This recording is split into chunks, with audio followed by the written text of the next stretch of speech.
أعوذ بالله من الشيطان الرجيم بسم الله الرحمن الرحيم اللهم لك الحمد كله ولك الشكر كله ولك الحمد كما ينبغي لجلال وجهك وعظيم سلطانك صلى الله على سيدنا محمد وعلى آله وصحبه وسلم.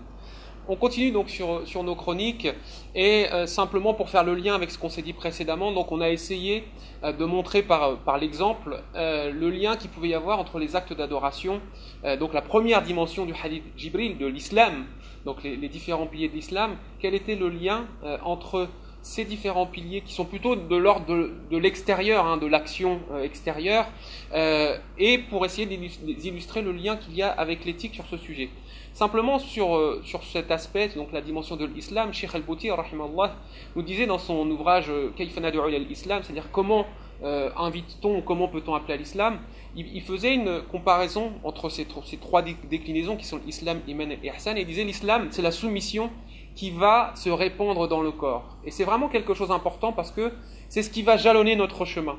C'est la base, la fondation de notre maison, entre guillemets, de notre pratique, qui va nous donner la direction à suivre. Il faut être attentif, comme on le disait, aux finalités, donc l'éthique, s'améliorer, le lien avec Allah subhanahu wa ta'ala, mais il faut également, dans l'extériorité de la chose, être vigilant et, comme on l'a dit, essayer de maîtriser ces différents aspects pour pratiquer au mieux les cultes que Allah subhanahu wa ta'ala nous a demandés. Donc on va maintenant aborder la dimension de la foi.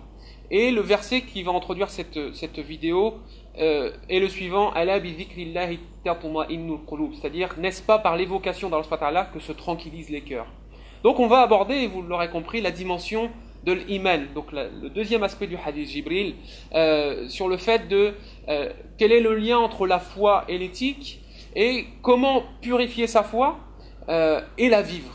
Donc on va avoir à la fois cette notion qui va rentrer dans un aspect scientifique, d'apprendre la croyance, d'essayer d'être sur la croyance qui nous a été transmise depuis des siècles, et vraiment la croyance qui est connue de tous, et essayer d'avoir vraiment cet aspect de purification sur la croyance, donc la aqida, ce qu'on appelle la science de la croyance, mais également l'enjeu sur lequel je vais plus m'attarder dans cette vidéo, c'est de vivre cette croyance. C'est de vivre au quotidien ce lien avec Allah subhanahu wa ta'ala et de faire en sorte que cette foi, elle devienne une conviction, elle devienne quelque chose qui s'exprime auprès des autres. Et il y a plusieurs versets qui nous donnent des indices à ce sujet, qu'il peut y avoir en fait une espèce de dichotomie ou une espèce de barrière ou de différence entre le fait d'avoir une foi et d'être soumis et le fait d'avoir un cœur qui vit, faire vivre cette foi dans le cœur. Allah subhanahu wa ta'ala nous dit dans un verset: Qalatil a'rabu amanna qul lam tu'minu walakin qulu aslamna walamma yadkhulil imanu fi qulubikum. C'est-à-dire que les bédouins, Allah subhanahu wa ta'ala nous dit dans le Coran, les bédouins ont dit nous avons la foi.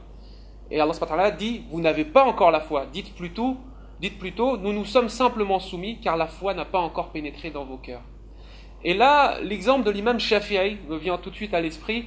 On est venu le questionner, l'imam Shafi'i, en lui disant: est-ce que tu es croyant? Donc si on remet dans le contexte, l'imam Shafi'i, un des plus grands imams de notre communauté, un des plus grands savants, des plus pieux, on vient lui dire: est-ce que tu es croyant? Et lui il a dit: Inch'Allah. Ça a plutôt étonné son auditoire en disant: mais comment ça, Inch'Allah? Il a dit: si vous entendez par la foi les piliers, est-ce que j'adhère aux piliers, comme on disait, la première dimension, le fait d'adhérer à la foi, enfin d'être en accord avec la foi. Donc si vous entendez par la foi les piliers de la foi, alors je suis croyant.